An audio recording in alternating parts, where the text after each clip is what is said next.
Bonjour à tous, j'espère que vous allez bien. Donc, je suis Béatrice Monnier, formatrice indépendante pour les CAP AEPE et vous retrouverez également mon site et toutes les informations sur le site votreréussitescolaire.com. Donc, nous allons essayer de répondre aujourd'hui à la question: quels sont les risques professionnels liés au métier de la petite enfance? À savoir, attention, que les réponses que je vais vous donner sont, on va dire, en général.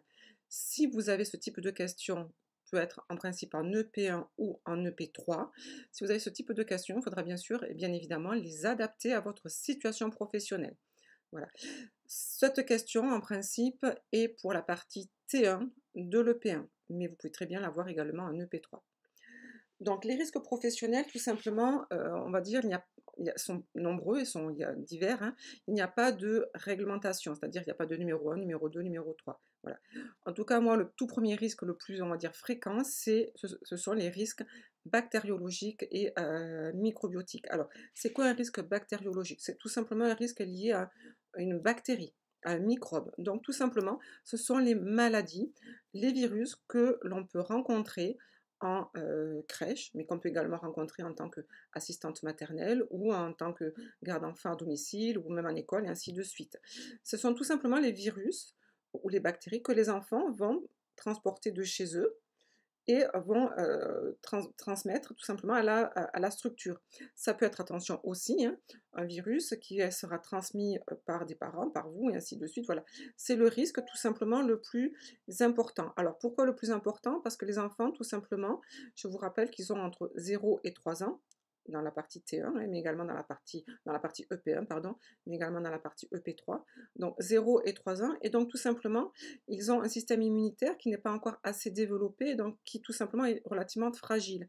Donc c'est pour ça que c'est le risque, on va dire, le numéro un. On verra après, à la fin on va dire, de l'énumération, on verra comment justement essayer de limiter les risques bactériologiques. Donc ça, c'est une première chose. Risque bactériologique lié au virus.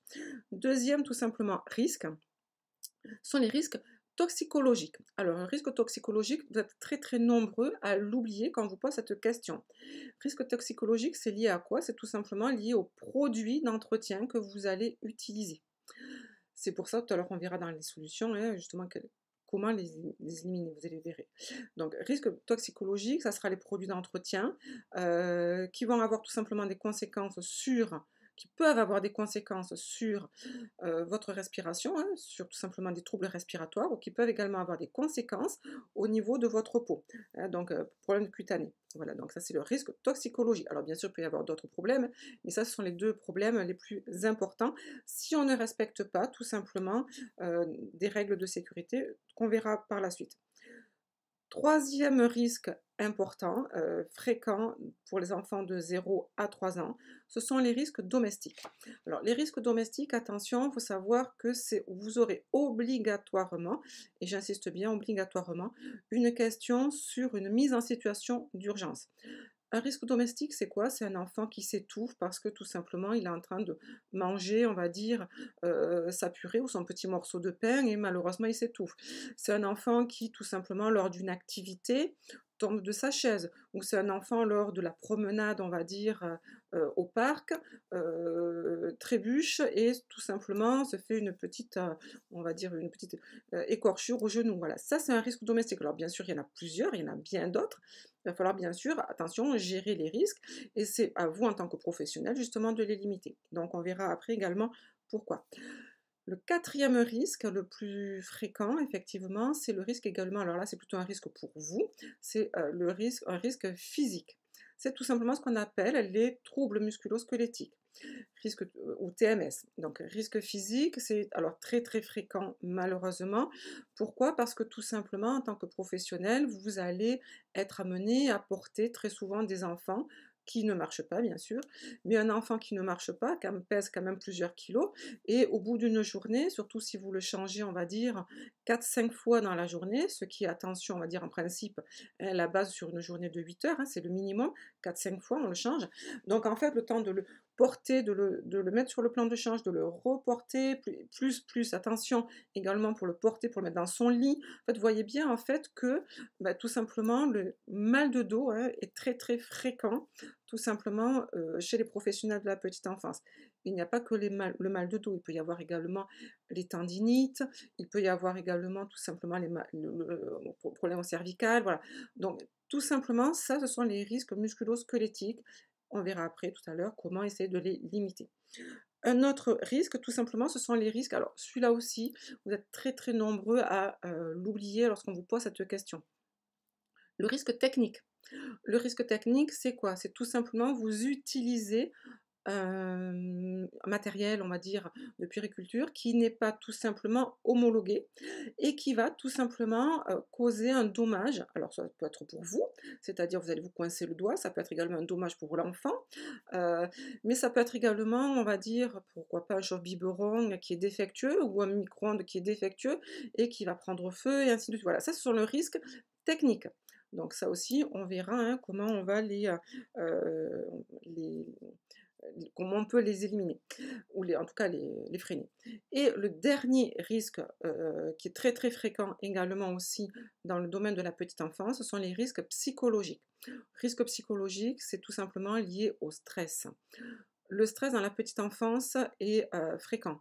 Pourquoi? Parce que tout simplement, les enfants, hein, c'est un enfant forcément, donc ça pleure, ça crie, forcément, ça va tout simplement être en opposition, donc ça va, on va dire, heu, avoir du mal tout simplement à accepter dès le départ, surtout à partir de 18 mois, 24 mois ou 3 ans, hein. C'est ce qu'on appelle la période d'opposition. Donc en fait, il y a tout un stress qu'il va falloir, on va dire, gérer, accumulé, qui va faire peut-être tout simplement, faire que vous allez ce qui peut provoquer également aussi des risques musculo-squelettiques, hein, parce que le stress et le risque musculo-squelettique sont très étroitement liés et donc en fait, vous pouvez tout simplement rentrer chez vous épuisé, stressé, faire ce qu'on peut appeler pourquoi pas un burn-out, vraiment si vraiment là, un stress, extrême. Attention, le stress n'est pas lié non plus qu'aux enfants. Le stress peut être lié aussi, à certains parents qui sont exigeants. Il peut être également lié aussi aux contraintes du métier qui sont effectivement aussi très exigeants pour tout simplement la sécurité des enfants. Il y a des protocoles à respecter, il y a une organisation à respecter. Heu, il peut être également lié aussi à tout simplement une mauvaise organisation, une mauvaise gestion de votre travail ou de la structure dans laquelle vous travaillez. Il peut être lié aussi tout simplement à, une mauvaise organisation, une mauvaise entente, avec le personnel avec qui vous travaillez. Voilà, donc ça, c'est le stress psychologique. Donc si on résume, vous voyez bien, en fait, il y a 6, on va dire, risques professionnels, hein, d'accord? Donc on va les reprendre. Donc le risque tout simplement bactériologique, les maladies, le risque, toxicologique, pardon, voilà, donc ça, c'est les produits chimiques. Le risque psychologique, le stress. Le risque physique ou les TMS, donc ça, c'est les troubles musculo-squelettiques, voilà. Le risque domestique et les risques techniques. Voilà, donc il y a 6 risques. Alors, une fois que vous aurez cette question, forcément, vous pouvez avoir la question aussi, mais comment les limiter? Juste une petite parenthèse, à savoir que cette question, j'ai oublié de vous le préciser tout à l'heure, cette question fait partie intégrante, si vous êtes de l'académie de Rouen et de Bordeaux, vous avez, vous le savez, un tableau à remplir pour les fiches EP1 et si vous vous rappelez bien, hein, ou en tout cas vous verrez, hein, si vous n'avez pas encore commencé vos fiches, vous verrez que dans la partie sur la gauche, hein, donc dans le tableau, hein, dans la colonne de gauche, au tout début de la première fiche, hein, puisque c'est une fiche en 3 pages, au tout début de la première fiche, on vous demande de mentionner justement les risques liés, on va dire, à la structure et également de proposer des solutions qui sont donc adaptées à chacun de ces risques. Hein, d'accord, voilà. Donc servez-vous de cette vidéo, pourquoi pas, pour compléter votre fiche. Donc maintenant, venons donc tout simplement aux moyens, on va dire, mis en place pour essayer de les freiner. On ne peut pas forcément dire de les éliminer, ça serait trop beau parce que malheureusement on ne peut pas tout éliminer, mais en tout cas il faut et obligatoirement il faut les freiner le plus possible. Donc on va les reprendre un par un. Donc tout simplement le risque bactériologique, le risque microbiotique. Ben là tout simplement la première chose à faire, c'est tout simplement le lavage des mains, le plus fréquent possible. Lavage des mains bien sûr pour vous en tant que professionnel, mais également pour les enfants en tant que voilà, pour les enfants. Il peut y avoir bien sûr aussi, surtout là actuellement en période de Covid, hein, tout simplement le respect des normes sanitaires, c'est-à-dire mettre en place tout simplement, on va dire, le masque, mettre en place également les normes de distance et mettre en place tout simplement le gel hydroalcoolique. Voilà. Ça, vous verrez en fonction tout simplement des questions, hein, qui vous seront demandées. Autre chose également pour tout simplement freiner le risque bactériologique, c'est tout simplement l'entretien et le nettoyage le plus fréquemment possible de la crèche, de votre maison, voilà, de votre structure, de votre lieu d'accueil. Voilà. Attention, c'est bien sûr le nettoyage, on va dire, du local, mais également le nettoyage tout simplement de tout ce que l'enfant va toucher. D'accord? Voilà, donc ça, c'est les premières bases. C'est tout simplement l'entretien et le nettoyage et le lavage. Autre solution également aussi, surtout ça, c'est surtout si vous êtes en collectivité, mais également, on va dire, en tant que future ou en tant que, on va dire, assistante maternelle agréée, vous savez, vous ne surtout pas oublier que vous avez des formations. Hein, voilà, donc ça, c'est les formations aussi. Maintenant, pour le risque toxicologique, c'est-à-dire, rappelez-vous, les produits d'entretien. Ben là, tout simplement, la solution qu'il faut pour essayer de limiter, et là, en principe, on peut les limiter le plus possible, hein, même carrément les arrêter, c'est tout simplement le port de ce qu'on appelle les EPI, hein, c'est-à-dire tout simplement les équipements de protection. Donc, tout simplement, quand on va utiliser un détergent désinfectant, et bien, tout simplement, on va mettre des masques, un masque, pourquoi pas, mais surtout des gants, excusez-moi. Quand vous allez tout simplement, utiliser un produit dangereux, vous allez éviter pour ne pas, on va dire, intoxiquer l'enfant, hein, parce que c'est ça le risque toxicologique, pour ne pas intoxiquer l'enfant, on va essayer d'éviter de faire le nettoyage avec un produit en spray en présence de l'enfant. Et surtout, surtout aussi, on va bien sûr respecter le bon dosage qui est donc inscrit à l'arrière de votre produit d'entretien. Donc en fait, tout simplement, il faut lire et savoir connaître le pictogramme. Ça, c'est une question, on va dire, qui peut tomber en EP2, hein, ça c'est important, connaître les pictogrammes. euh, pour justement éviter tout risque toxicologique, bien sûr, vous avez compris, pour vous, mais également pour l'enfant. Voilà. Maintenant, on va parler des risques physiques. Tout simplement, je vous ai dit les risques, les troubles musculo-squelettiques. Donc là, tout simplement, la première chose, hein, c'est les formations. C'est-à-dire, vous verrez, vous avez peut-être déjà assisté hein, à des formations pour les risques musculo-squelettiques. C'est tout simplement ce qu'on appelle également les formations pour l'ergonomie. Donc là, on vous apprend à tout simplement à vous, on va dire, à vous agenouiller, à vous mettre à la hauteur de l'enfant. On vous apprend à porter un enfant. Voilà, donc tout ça, ce sont tout simplement donc, les formations. Vous avez également, bien sûr, le matériel adapté. C'est-à-dire que la collectivité dans laquelle vous travaillez, c'est-à-dire la structure collective, pourquoi pas, ou la crèche, ainsi de suite, ou vous, en tant qu'assistante maternelle, essayez on va dire, d'acheter ou d'avoir le plus possible un matériel de puériculture adapté vraiment à l'enfant. Homologué, ça on va y venir après par la suite, mais adapté à la taille de l'enfant, à la hauteur de l'enfant. Voilà, donc ça c'est le matériel adapté. C'est-à-dire que, notamment pour le marchepied, ça c'est une question qui m'est très très souvent posée. Est-ce qu'en tant qu'assistante maternelle, je peux utiliser un marchepied? La réponse est attention, je répète tout le temps, excusez-moi si c'est le cas, mais première chose qu'il faut faire, si vous êtes assistante maternelle, c'est votre PMI qui peut tout simplement vous donner la réponse. Chaque PMI va avoir ses propres réglementations. Donc la réponse, en principe, elle est oui, hein, mais à confirmer avec votre PMI. Hein, voilà. Donc le marchepied, effectivement, va permettre à l'enfant tout simplement, pour aller se laver les mains notamment, hein, va permettre à l'enfant d'être à la hauteur et donc du coup tout simplement lui d'avoir un bon confort lors du lavage des mains. Mais vous également, ça vous évite tout simplement peut-être de porter l'enfant pour se laver les mains et ainsi de suite. Ce marchepied peut également servir attention quand l'enfant bien sûr est un petit peu plus grand, hein, quand l'enfant est en capacité tout simplement d'utiliser un marchepied, forcément, mais le marchepied peut également aider l'enfant, bien sûr vous restez toujours derrière lui, mais à monter tout simplement sur le plan de charge. Voilà, donc ça, c'est l'ergonomie, tout simplement pour éviter donc les troubles musculo-squelettiques, donc les formations et bien sûr le matériel. Après, pour tout simplement les risques domestiques. Alors les risques domestiques, là aussi, bien sûr, il y a des formations, forcément.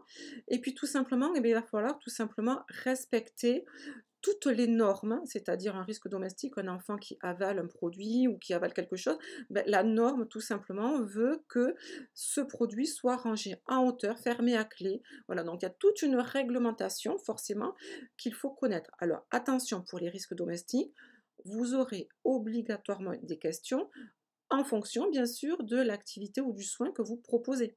C'est-à-dire que, par exemple, on vous dit voilà, quoi, vous proposez, un change et on vous dit: «Beh, l'enfant, il tombe du plan de change». Je vous l'ai déjà dit, hein, donc ça, c'est un risque domestique fréquent malheureusement, mais qui ne peut pas arriver en tant que professionnel, c'est impossible. Donc en fait, tout simplement, comment éviter que l'enfant tombe du plan de change? Tout simplement, on est en permanence avec lui, on a en permanence une main sur l'enfant et on a bien évidemment aussi organisé son plan de change de manière à ce qu'on ait tout à portée de main et que tout simplement on n'ait pas à quitter le plan de change. Donc ça fait partie de tout simplement d'une organisation. Et voilà. Donc côté domestique, hein, tout simplement, on va dire les risques domestiques, c'est veiller à votre organisation. Mais c'est veiller aussi, hein, c'est mettre en place tout simplement aussi des règles de vie. Des règles de vie tout simplement qui vont être à la maison en tant qu'assistante maternelle. Des règles de vie, expliquer à l'enfant, on ne court pas. Tout simplement, ce n'est pas le freiner, ce n'est pas l'empêcher et on va dire le freiner dans sa liberté, c'est tout simplement lui apprendre à vivre en société et lui apprendre aussi à se protéger lui. Donc on ne court pas, surtout si vous êtes dans un appartement ou dans une maison avec un sol relativement glissant. Donc voilà, on apprend à l'enfant, on ne court pas. Ou dans la rue, on ne court pas dans la rue. Ou on me tient la main quand on... Voilà, ce sont tout simplement les règles de vie.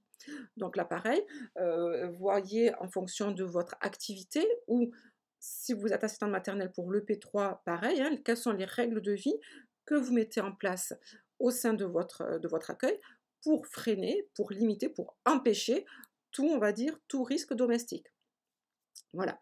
Risque psychologique. Le risque psychologique, tout simplement, là, c'est l'organisation. Là, je vous ai expliqué tout à l'heure, c'est le stress, le bruit des enfants. Alors, si on part d'abord sur le bruit des enfants, on en revient comme tout à l'heure, hein, aux fameuses règles de vie qui vont donc freiner et empêcher, limiter, voilà, rendre impossible les risques domestiques, mais en même temps, ça peut tout simplement avoir également un effet sur votre stress. C'est-à-dire que vous savez que l'enfant, tout simplement, ben, il écoute, il comprend les règles de vie, il comprend certaines, attention, bien sûr, il faut les adapter à l'enfant, hein, obligatoirement aussi, mais ces règles de vie vont faire tout simplement que vous serez un petit peu plus sereine. Ça ne veut pas dire, attention, que c'est bon, l'enfant, il a compris ses règles de vie, je ne le regarde plus. Non, bien sûr que si. Mais en fait, voilà, en mettant des règles de vie qui vont bien sûr être, on va dire, assimilées par l'enfant au fur et à mesure, ça va pas être non plus immédiat, hein, c'est pas possible. Donc au fur et à mesure, donc on va les répéter calmement, avec bienveillance pour que l'enfant comprenne. Et à partir de là, tout simplement, le stress, pour vous en tout cas, sera moins important puisque vous savez que l'enfant déjà comprend. Bien sûr, on vérifie toujours, on a toujours un œil sur l'enfant. Ça, c'est la base. Pour les parents, au niveau des parents, tout simplement limiter le stress, c'est la communication. C'est ce qu'on appelle la coéducation. On dialogue. Voilà. Le stress, si vous voulez, les problèmes, les conflits qu'il peut y avoir avec les parents, et il peut y en avoir, tout simplement peuvent se gérer. Je dis bien peuvent, pas forcément systématiquement, mais peuvent se gérer par le dialogue. Si malheureusement il n'y a pas vraiment de dialogue, tout simplement là, on fait intervenir, pourquoi pas, la puéricultrice de la PMI. Pour notre stress, on va dire, hein, tout simplement, on va dire un stress, on va dire au niveau de l'organisation, ben là, tout simplement, il faut apprendre à faire tout simplement une liste de courses, une liste de stock, s'organiser, faire une journée type qui va faire que tout simplement, je sais que de telle heure à telle heure, je vais faire ça avec les enfants, les parents sont également au courant. Alors, je vais faire ça avec, ou bien sûr la structure, hein, la crèche, hein, ou l'école également, hein, si vous avez été stagiaire ou si vous travaillez en crèche ou en école, vous savez très bien qu'il y a une journée type. Voilà, c'est en maternelle, c'est exactement la même chose. Ben, cette journée type permet tout simplement, on va dire, de limiter le stress. Parce qu'on sait très bien que, par exemple, à 11h15, il faut qu'on arrête tout pour aller réchauffer le repas. Parce que sinon, tout simplement, ben, l'enfant va crier, ainsi de suite, va pleurer, il aura faim, c'est normal. Donc voilà, donc en fait, on s'organise pour justement limiter le stress. Et voilà. Donc bien sûr, il y a bien d'autres choses, hein. Voilà, mais ça c'est la base pour le stress. Pour les risques techniques, bah, tout simplement la solution pour éviter que, on va dire votre micro-ondes s'enflamme et ainsi de suite, c'est déjà première chose, ça fait partie de la réglementation obligatoire, hein, donc c'est toujours pareil dans la partie T1, c'est tout simplement acheter du matériel aux normes de sécurité.